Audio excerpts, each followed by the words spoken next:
Welcome, friends. The storm outside is fierce tonight, the thunder cracking like a warning. But here, within these words, I have a story, a gift for you, a gift that will guide you through the dark, calm your mind, and help you drift off to sleep. Despite the storm's roar, just remember, the rain might be scary, but you're safe here. Don't forget to subscribe and ring that bell, so you never miss the next tale. Now close your eyes and let's begin. I never believed in ghosts, not until I moved into the Eldridge house. When I first saw it, I thought I was getting a good deal. It was a huge old Victorian house with high ceilings, ornate woodwork, and sprawling rooms that screamed of a time long past. It was cheap, too, far below market value for a place of its size and charm. All it needed was a little work, and I could restore it to its former glory. The real estate agent was a little odd, though. She was in her 60s, sharp-eyed, with a strangely distant look about her. When I asked her about the house's history, she gave me a quick, almost rehearsed answer. The Eldridge house is a fine property, lots of character, lots of potential, a little history, but nothing to be worried about. I should have pressed further. I should have asked about the strange feeling I got when I stepped inside, the way the air in the house felt different, as if it had been holding its breath for years. But I didn't. I was young, eager, and foolish. All I could think about was the future, not the past. And then the first night came. I had only been in the house for a few hours. I unpacked some of my things, set up a bed in one of the smaller rooms, and decided to get some rest. But that night, as I lay in bed, I started hearing things.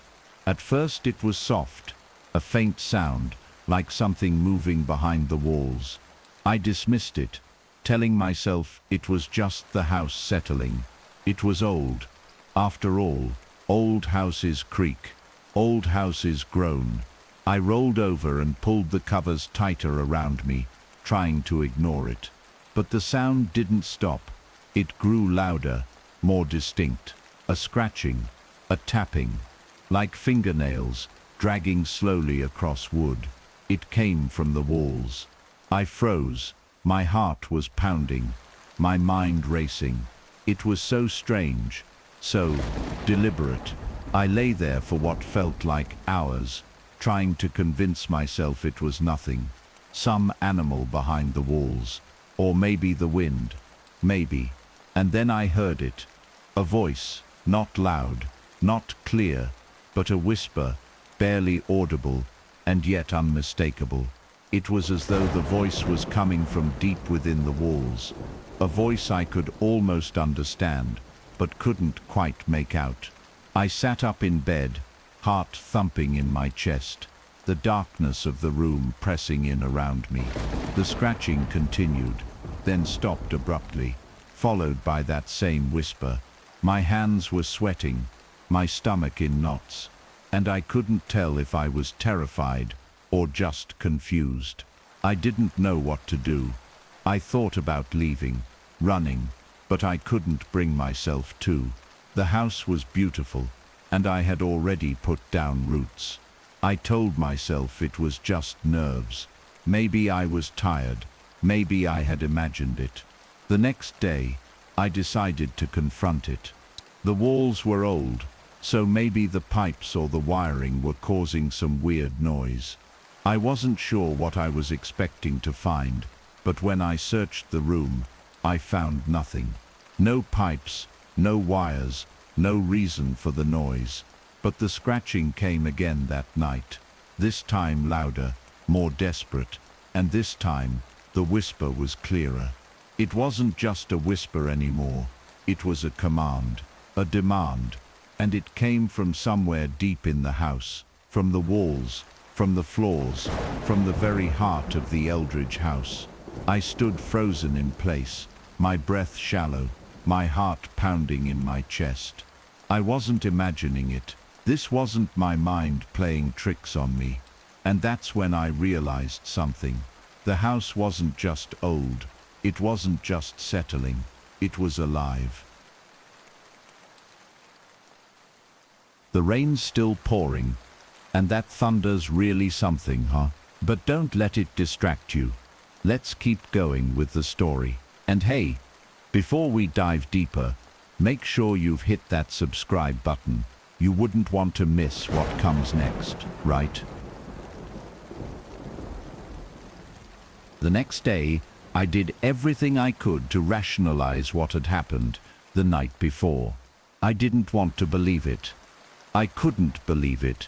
Ghosts, whispering voices, scratching from within the walls. It was absurd. I was being silly, I told myself. Overactive imagination. Stress from the move. The house had character. Yes, but it was old, very old. The walls were bound to creak. The plumbing, the heating, everything in an old house could make strange noises. And yet, the whisper, the scratching, the feeling of something watching me that didn't feel like the house settling. But I couldn't let myself dwell on it. I needed to get things done. So, I pushed it all aside and focused on unpacking, trying to make the place feel like home. That evening, I went into the kitchen to prepare dinner. The sun was setting, casting a dim orange glow through the windows. The house was quieter than it had ever been, almost too quiet. The silence was suffocating, pressing in on me, as if the air had thickened, like the house itself was holding its breath. I had just finished setting the table when I heard it again, the faintest scratching noise. My heart skipped a beat. I turned sharply toward the wall, half expecting something to be there, but the room was empty. The sound was coming from within the wall again. It was close, too close. My skin crawled. I froze, listening carefully. The scratching continued, louder this time, as if it were right beneath my feet. But there was no way for anything to be behind the wall. The house was solid. Nothing could be in there. I ran to the kitchen sink and splashed my face with cold water. This is insane, I told myself. You're just tired. It's nothing. I returned to the table, only to find the chair opposite me had been pulled out slightly, just a little. The chair that I had definitely not moved. My pulse quickened. I stared at the chair for a long moment, and then, without thinking, I grabbed it and pushed it back into place. Nope, nope, nope, I kept telling myself, but my hands were shaking, and my breath was coming faster now. I went back to the wall, pressing my ear to the surface, where I thought the sound was coming from. And for a moment it stopped. A deep, hollow silence filled the space. Then, just as I started to pull away, the whisper came again. Get out. This time it was clear, unmistakable, right there, in my ear. As if someone was standing right behind me, breathing down my neck. I spun around, but the room was still empty. The whisper was gone, as quickly as it came. But the feeling of being watched didn't go away. I couldn't stay in the house any longer. Not like this. I couldn't let myself go crazy. I grabbed my coat and left. I didn't know where I was going. I just needed to get out. I went for a walk through the town, my mind racing. Was I losing my mind? Was there something wrong with the house? Maybe it was just the stress of the move, the isolation, the old creaky house. I couldn't keep pretending. I didn't want to, but I had to know. That's when I bumped into the one person who had been here the longest, Mrs. Calloway. She was the woman who lived 2 doors down from me, in the same row of houses. She was standing in her front yard, looking at the flowers she had planted years ago. But when she saw me, her expression shifted. There was something knowing in her eyes. "You live in the Eldridge house now, don't you?" she asked.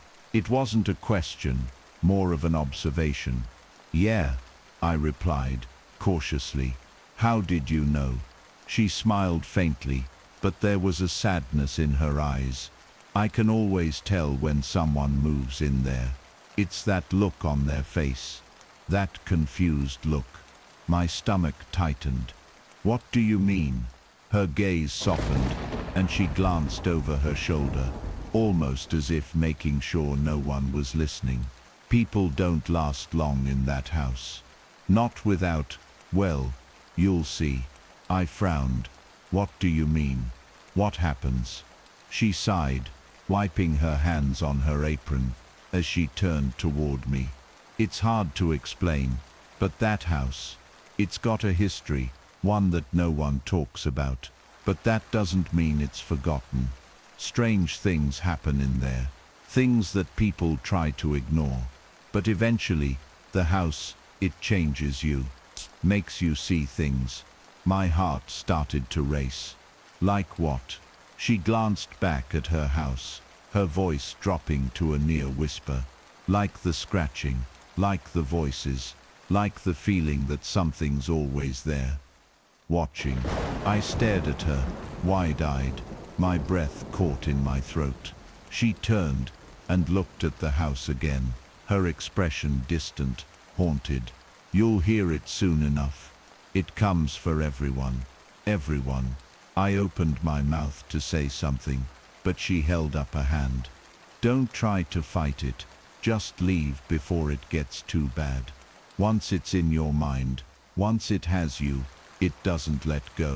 I stood there for a long moment, trying to make sense of what she'd said, but her words hung heavy in the air. I didn't know whether to believe her or not, but the eerie feeling, gnawing at the pit of my stomach, told me I should take her warning seriously. As I turned to walk back toward the Eldridge house, I saw her watch me, her expression filled with sorrow, like she knew something I didn't. I wasn't sure whether I should go back or not. I wasn't sure what I was walking into anymore. But one thing was certain, something was very, very wrong in that house. I didn't go back to the Eldridge house immediately. I spent the next few days wandering the town, trying to convince myself that Mrs. Calloway was just an old woman, lost in her superstitions. But there was an unsettling feeling gnawing at me, an instinct that something was terribly wrong with that place. It was as if the house itself was calling to me, drawing me back. Each night, I would lie in bed and hear the sound of scratching in the walls, just as before. I would lie there, frozen, my mind screaming for answers, but I couldn't leave. Not yet. Something kept me tethered to that house, like I had already become a part of its dark history. That evening, I decided I had no choice but to go back.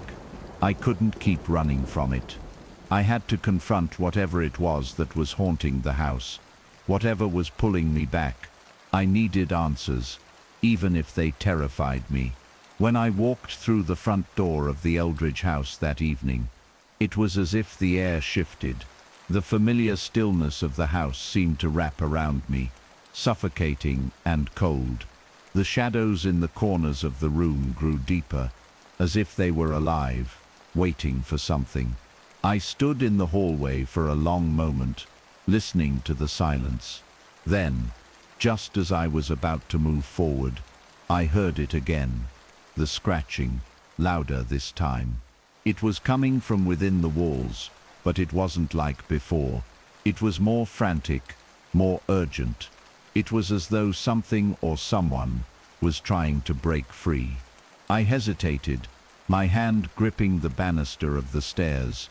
I couldn't tell whether it was my imagination, or if it was the house itself, calling to me. I needed to find out. I couldn't ignore it any longer.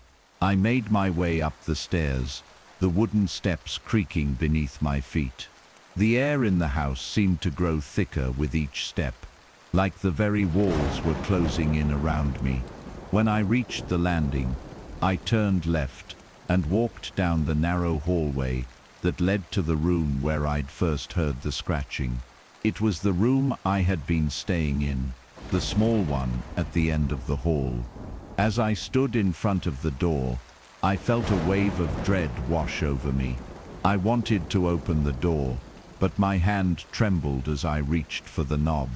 The scratching had stopped, but I could still hear the faint whispering, the voices just beneath the surface of the silence. I took a deep breath, pushed the door open, and stepped inside. The room was exactly as I had left it, but it felt wrong. The walls seemed to pulse, the shadows moving in strange, unnatural ways. I could feel something in the air, a presence, watching me, waiting for me to understand. I walked over to the wall, my heart hammering in my chest, and pressed my ear to it. The scratching started again, louder now, almost frantic. But this time, it wasn't just coming from one direction. It was coming from all around me, from inside the walls, the floor, the ceiling. It was like the house itself was alive, trying to break free. I backed away from the wall, my breathing shallow, my mind racing. What the hell was going on?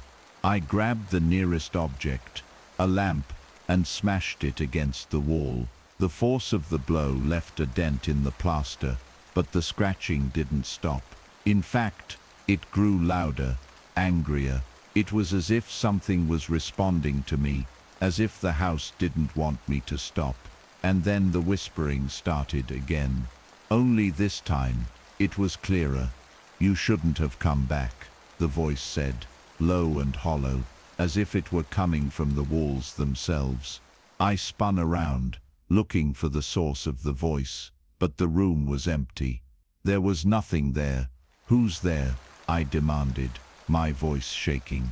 "Show yourself." The walls trembled as the voice echoed again, this time louder, more insistent. "You are mine. You are already part of this house. You'll never leave."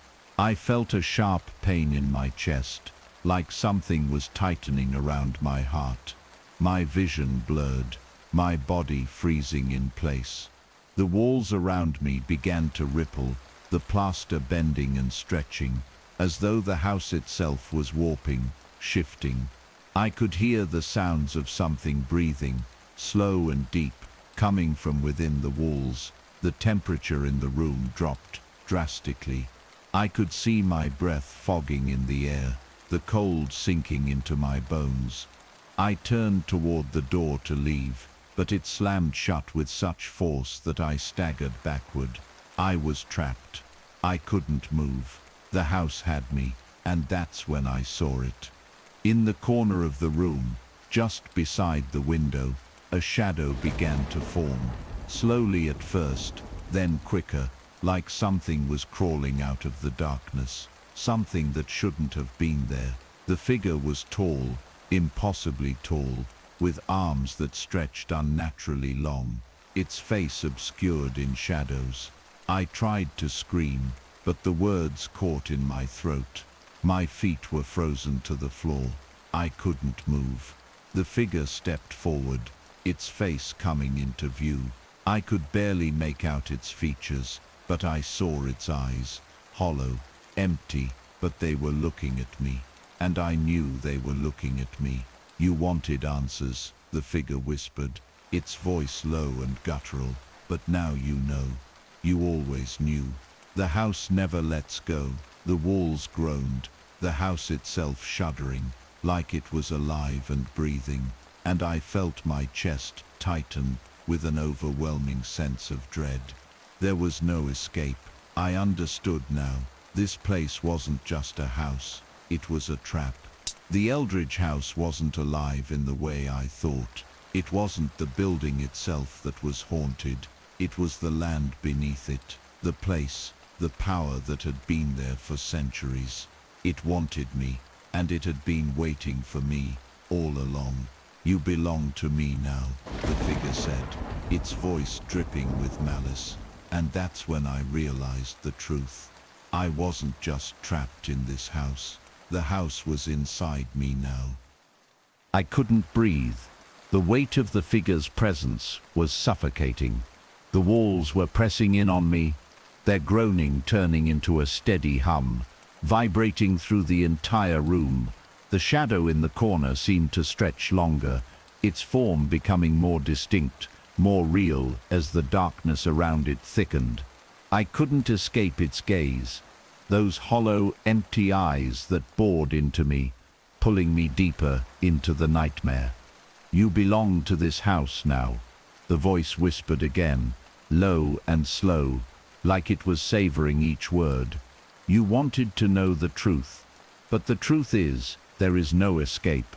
The figure moved toward me, its movements jerky, unnatural, as if it was still trying to figure out how to walk in the world of the living. Every step it took seemed to cause the floor beneath me to shudder, and with each step, I could feel the temperature drop even further. The cold crept into my bones, seizing me, slowing my thoughts. I wanted to scream, to run, but my body was frozen, trapped in place, as if the house itself had wrapped me in invisible chains. The figure's form was now right in front of me. I couldn't make out all the details, but I could feel its presence. It was massive, towering over me, the very air around it thick with malevolence. The shadow moved again, and the temperature plummeted, my breath turning into a visible fog in front of me. I could hear it breathing, slow, deep, hollow. The air seemed to echo with its presence. I couldn't take it anymore. I had to speak, to break the silence. "Who are you?"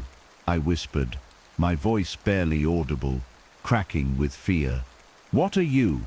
The figure tilted its head, and for a brief moment I thought I saw something human in its movement. But then it was gone, replaced with an overwhelming sense of dread. "I am what this house was built on," it said, its voice sounding as though it came from the walls themselves. "I am the hunger, the fear. I am the thing that has been waiting, feeding on those who dare to stay." I felt my heart race. The hunger, the fear. It wasn't just the house that had brought me here. It was the land itself. The walls around me groaned again, and this time, the sound was more than just an old building settling.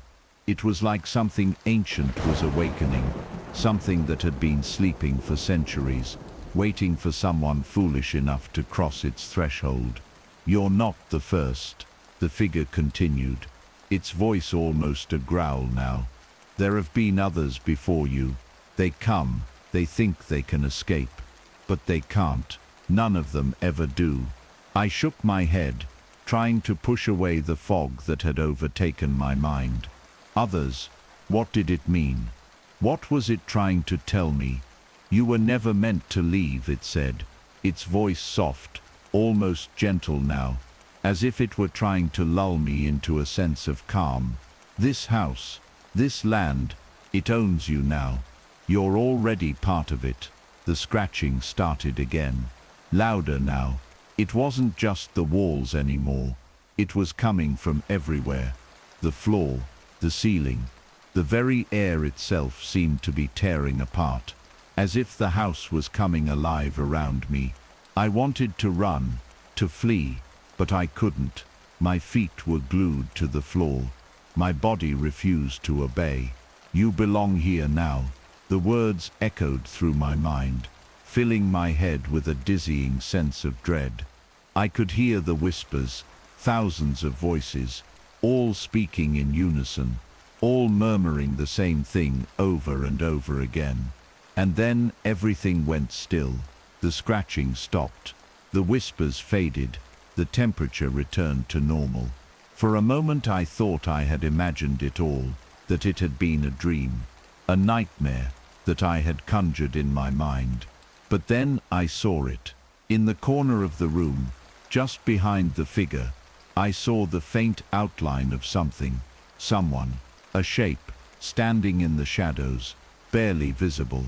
It moved closer, stepping into the dim light, revealing the form of another person, another victim. My heart dropped. This was no nightmare. This was real, and the thing in front of me was not alone. The figure spoke again, its voice almost a whisper now, as it turned its attention toward the new figure. "You were always meant to be part of this family," it said. "And now you see, you understand." The person in the shadows took a step forward, their face finally coming into view. But as their features became clearer, I recoiled in shock. It was Mrs. Calloway, the woman who had warned me, the woman who had known. Her eyes were wide, glazed, and her mouth hung open in an eternal scream. Her body was pale, almost translucent, like she had been drained of all life. And yet I could feel her presence. She was here, a part of it now, trapped within the very walls of the house. "This is what happens," the figure said, turning its attention back to me, its voice full of sadness. "You belong to it now, and when you leave, when you try to leave, you will never be free." And that's when it clicked. The house didn't want me to leave. The house needed me to stay. It needed my soul, my fear, my life. It fed on those who stayed, feeding off their fear, their terror, until there was nothing left but them. The shadows, the figures, the things that had once been human. And when I tried to escape, when I tried to run, I would become one of them.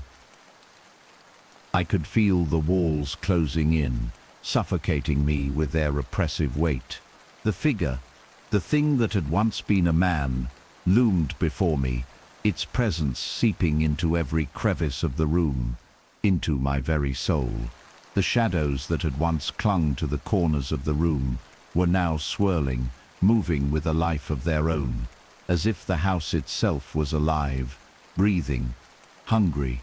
Mrs. Calloway's hollow eyes locked with mine, and I could feel the emptiness within her. She wasn't a person anymore. She had become part of the house, a mere shadow of the woman who had once lived here. Her mouth opened, but instead of words, a low, guttural sound escaped, a sound that was both human and inhuman at the same time, like a soul trapped in torment. The figure, it moved closer to me, its form shifting with unnatural fluidity, as though it were made of darkness itself. My heart raced, every instinct screaming at me to run, to escape. But the air had thickened, the space around me closing in, and I couldn't move. My feet were rooted to the floor. "You are already part of it," the figure said, its voice softer now, almost coaxing. "There is no escape. The house takes what it wants. It always has." I wanted to scream, to fight back, but my throat felt tight, suffocated by the weight of the air, the pressure of the walls. I felt the fear inside me grow, pooling in my chest like cold water. "You will never leave this place," the figure continued. "You will become part of the house, just like her." I turned to Mrs. Calloway, whose body now seemed to flicker, shifting between moments of clarity and utter emptiness. She took a step forward, her eyes locked onto mine, and I saw the faintest glimmer of recognition. "You have to." Her voice was barely a whisper, but there was something desperate in it now. "You have to escape before it's too late." The shadows around her deepened, and her form seemed to flicker again. A wave of cold rushed over me, and I felt the room shift, the very walls warping and stretching. The space felt wrong, like it had shifted out of time and reality. I was no longer in the house I had moved into. This was something else. This was the thing that had always been here, lurking beneath the surface, feeding on the fear of those foolish enough to come. The figure raised its hand, and I felt the air grow colder, heavier. The walls groaned again, and I heard the scratching return, louder, more frantic, until it became a deafening roar. It was coming from every direction now, beneath the floor, behind the walls, from the ceiling, everywhere. The entire house was alive, writhing, a twisted, hungry creature, and it was coming for me. "You belong to it now," the figure said. "We all belong to it." And in that moment, I understood. I wasn't just trapped in the Eldridge house. I had become part of it. This place, the house, the land, the darkness beneath it all, had always been here, feeding on those who came, drawing them in, breaking them down, until there was nothing left but shadows. And now it wanted me. It had already taken my soul. Mrs. Calloway's eyes were wide now, pleading with me. Her face flickered again, and I could see the torment, the endless pain in her gaze. She was trying to warn me, trying to help me escape, but it was too late. The figure moved toward me again, and this time I couldn't fight it. I couldn't move. I felt it drawing me in, pulling me closer, as if I were being consumed by the very house itself. But then something shifted. A voice, not from the figure, not from Mrs. Calloway, but from deep within the house itself. It wasn't a whisper, it was a scream. "Leave." I didn't know where it came from, but it was as if the house had spoken. A force, a presence, something ancient, and it was fighting back.